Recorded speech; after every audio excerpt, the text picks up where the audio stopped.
नमस्कार मंडळी, माय बोली मराठी न्यूज या आपल्या चॅनलमध्ये आपणा सर्वांचं अगदी मनापासून स्वागत आहे, जिथे आपण वृद्धत्व चांगलं आणि निरोगी बनवण्याबद्दल बोलतो। हिवाळा सुरू झाला आहे, हवामान आल्हाददायक वाटू लागलं आहे, परंतु डॉक्टरांच्या मते हा तो काळ आहे जेव्हा शरीर रोगांना सर्वात जास्त बळी पडतं।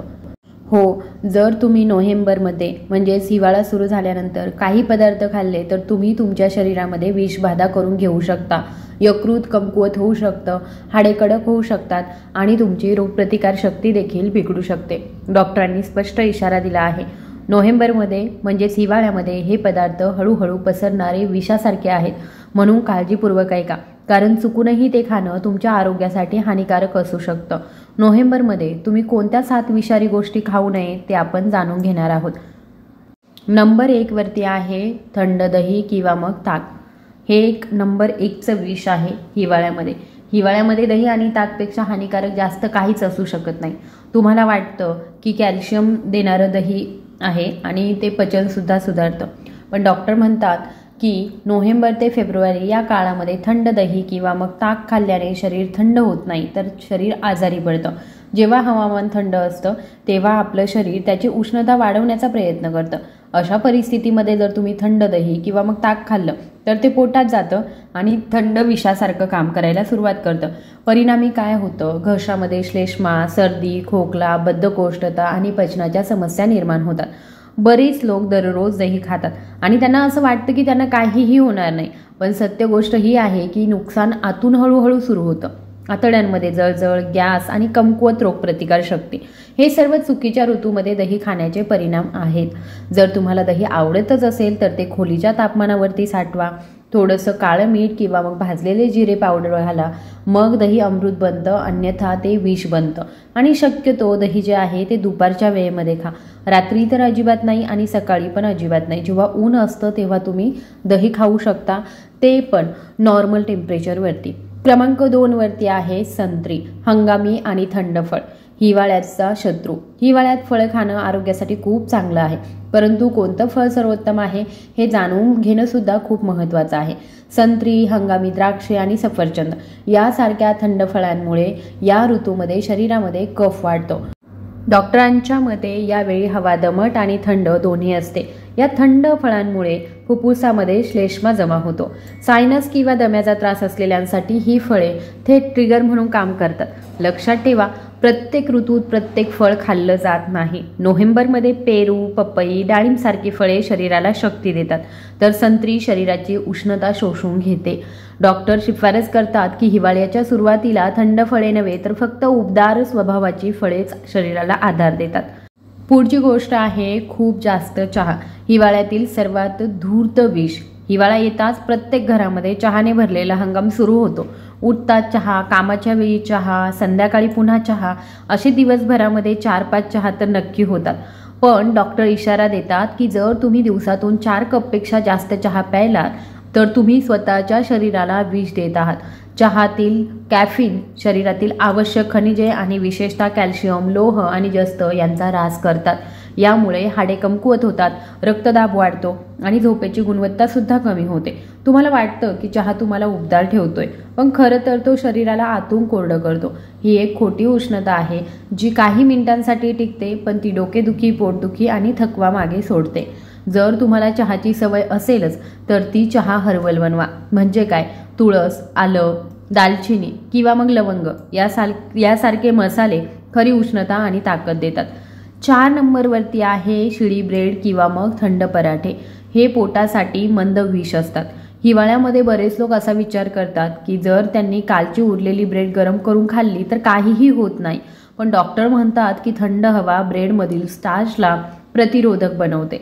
याचा अर्थ असा की स्टार्च शरीराला पचवण्यास कठीण आहे।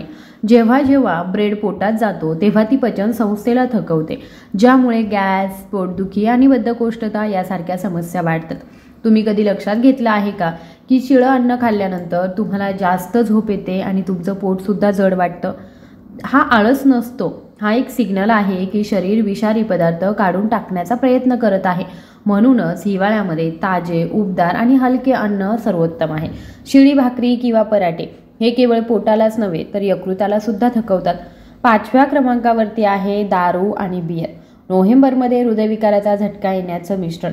बरेच लोक असा विचार करतात की हिवाळ्यामध्ये थोडंसं दारू प्यायल्याने शरीर उबदार राहू शकतं, पण हा सर्वात धोकादायक गैरसमज आहे. दारू प्यायल्यानंतर शरीराच्या बाह्य पृष्ठभागावरती रक्तप्रवाह वाढतो. यामुळे तुम्हाला काही काळ उबदार वाटतं, पण शरीराचे वास्तविक तापमान कमी होतं. म्हणूनच हिवाळ्यात दारू पिल्यानंतर लोकांना हायपोटमिया किंवा मग हृदयविकाराचा झटका येतो. दारूमुळे उष्णता होत नाही, उलट इंद्रिये सुन्न होतात. म्हणूनच ही एक बनावट उष्णता आहे जी हळूहळू तुमचा जीवसुद्धा घेते. मंडळी, हिवाळ्यामध्ये आपल्याला ज्या गोष्टींची आवश्यकता आहे त्याच आपल्यासाठी विष बनतात. चहा, दारू, शिळं अन्न एकत्रितपणे हे तिघेही हळूहळू शरीर कमकुवत करतात. 6व्या क्रमांकावरती आहे थंड पाणी किंवा मग रेफ्रिजरेटरमधलं पाणी. शरीराला आतून गोठवतं. मंडळी, हिवाळ्यामध्ये थंड पाणी पिणं म्हणजे हळूहळू तुमचं शरीर फ्रीजमध्ये ठेवण्यासारखंच आहे. डॉक्टरांच्या मते नोव्हेंबरमध्ये शरीराचं तापमान आणखी कमी होतं. म्हणून जेव्हा तुम्ही रेफ्रिजरेटरमध्ये ठेवलेलं पाणी किंवा मग बर्फ मिसळलेलं पाणी पिता तेव्हा पोटाचे स्नायू आकुंचन पावतात, ज्यामुळे अन्नाचं योग्य पचन होण्यास अडथळा येतो. पचन संस्था मंदावते आणि गॅस, पोटफुगे आणि बद्धकोष्ठता यासारख्या समस्या हळूहळू सुरू होतात. त्यामुळे रक्तवाहिन्या देखील आकुंचन पावतात, ज्यामुळे रक्तप्रवाह मंदावतो. म्हणून हिवाळ्यात नेहमी कोमट किंवा खोलीच्या तापमानाचं पाणी प्या. सकाळी उठल्याबरोबर 1 ग्लास कोमट पाणी पिल्याने शरीर स्वच्छ आणि उबदार होण्यास मदत होत असते. यामुळे आरामसुद्धा मिळतो. डॉक्टर म्हणतात की जर तुम्ही थंड पाण्याऐवजी कोमट पाण्यामध्ये थोडंसं लिंबू किंवा मग मध मिसळलं तर ते हिवाळ्याच्या काळामध्ये नैसर्गिक टॉनिक म्हणून काम करतं. क्रमांक 7 वरती आहे मिठाई किंवा मग गोड पदार्थ. हिवाळा हा एक लपलेला साखरेचा बॉम्ब आहे. हिवाळ्याच्या सुरुवातीला प्रत्येक घरामध्ये हलवा, पेढा, जलेबी आणि गुलाबजामुन सारख्या मिठाईचा वर्षाव केला जातो. परंतु डॉक्टर म्हणतात की नोव्हेंबर महिन्यामध्ये जेव्हा शरीराची क्रिया कमी होते तेव्हा मिठाई त्याचा सर्वात मोठा शत्रू बनतो. या काळामध्ये इन्सुलिन संवेदनशीलता कमी होते. याचा अर्थ असा की शरीर साखर लवकर तोडू शकत नाही. परिणामी ती साखर चरबीमध्ये रूपांतरित होते आणि पोट आणि यकृतामध्ये साठवली जाते. हळूहळू हे मधुमेह, लठ्ठपणा आणि फॅटी लिव्हरचं कारण बनतं. बरेच लोक म्हणतात की थोडासा गोडवा ठीक आहे, परंतु लक्षात ठेवा, हिवाळ्यात गोडवा फक्त थोडासा नसतो, दररोज थोडासा विषासारखा बनत जातो. जर तुम्हाला गोडवा आवडतच असेल तर त्याऐवजी गूळ, तीळ, खजूर किंवा मग मध खाण्याचा प्रयत्न करा. हे नैसर्गिक गोड पदार्थ शरीराला उबदार ठेवतात. डॉक्टर म्हणतात की गूळ हिवाळ्यामध्ये सर्वात सुरक्षित गोड टॉनिक आहे. ते रक्त शुद्ध करतं, शरीर उबदार ठेवतं आणि थंडीशी लढण्याची शरीराची क्षमतासुद्धा वाढवतं. तर मंडळी, आता तुम्हाला माहीत आहे की थंड पाणी आणि गोड पदार्थ हे दोन्ही हिवाळ्याचे मुख्य हत्यारे आहेत. एक शरीर गोठवतं तर दुसरं शरीर जड बनवतं. तर नोव्हेंबरमध्ये तुम्ही काय खावं? आपल्याला घाबरण्याची गरज नाही, आपल्या शहाणपणाची गरज आहे. हिवाळा वाईट नाही आहे, फक्त आपल्या खाण्याच्या सवयी चुकीच्या असू शकतात. डॉक्टरांच्या मते जर तुम्हाला नोव्हेंबर महिन्यामध्ये तुमचं शरीर निरोगी, उबदार आणि उत्साही ठेवायचं असेल तर दररोज तुमच्या आहारामध्ये काही पदार्थांचा समावेश करा. कोमट पाणी हा प्रत्येक आजारावरती पहिला इलाज आहे. सकाळी उठताच 1 ग्लास कोमट पाणी हिवाळ्यामध्ये सर्वोत्तम औषध आहे. ते शरीरातील विषारी पदार्थ बाहेर काढतं, पचन सुधारतं आणि दिवसभर शरीर उबदार ठेवतं. डॉक्टर म्हणतात की नोव्हेंबरमध्ये थंड पाणी पिणं हे विषासारखं आहे, परंतु कोमट पाणी पिणं हे अमृतासारखं आहे. त्यात थोडंसं लिंबू किंवा मग मध टाकल्याने तुमची रोगप्रतिकारशक्ती वाढवणारं मॉर्निंग टॉनिक ते बनतं. तीळ, गूळ आणि शेंगदाणे हिवाळ्यातलं एक उत्तम फळ. तीळ आणि गूळ हिवाळ्यात शरीरासाठी वरदान आहे. तिळांपेक्षा कॅल्शियम, लोह आणि निरोगी चरबी असतात, जे हाडं मजबूत करतात आणि शरीराला उबदार ठेवतात. गूळ रक्त शुद्ध करतं आणि यकृत स्वच्छ करतं. दररोज तीळ आणि गुळापासून बनवलेला एक छोटा लाडू खाल्ल्याने सर्दीसुद्धा दूर राहते. डॉक्टर म्हणतात की नोव्हेंबर ते फेब्रुवारी या कालावधीमध्ये गूळ तुमच्या आहाराचा भाग बनवल्याने कोणत्याही महागड्या औषधांपेक्षा चांगलं काम करेल. पुढचं आहे सूप किंवा मग काढा. खरा हिवाळा उबदार. हिवाळ्यामध्ये चहा नाही तर सूप किंवा काढा खरा उबदारपणा देतो. भाजीपाला सूप, आलं किंवा मग तुळशीचा काढा किंवा मग हळदीचं दूध या गोष्टी अत्यंत उपयुक्त ठरतात. हे शरीराची अंतर्गत उष्णता वाढवतात आणि रोगप्रतिकार शक्ती मजबूत करतात. लक्षात ठेवा, काढ्याचा 1 घोट 10 कप चहापेक्षा जास्त प्रभावी आहे. संध्याकाळी हलकं गरम सूप किंवा मग हर्बल ड्रिंक घेतल्याने शरीराला थंडी लगेच दूर होते. क्रमांक 4 वरती आहे हिरव्या भाज्या किंवा मग डाळी.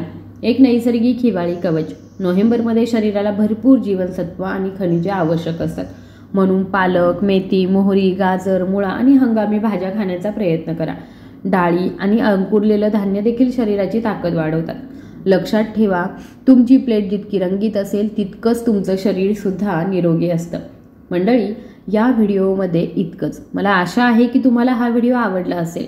तुम्हाला जर हा व्हिडिओ आवडला असेल तर कृपया व्हिडिओला लाईक, शेअर आणि सबस्क्राईब करायला विसरू नका.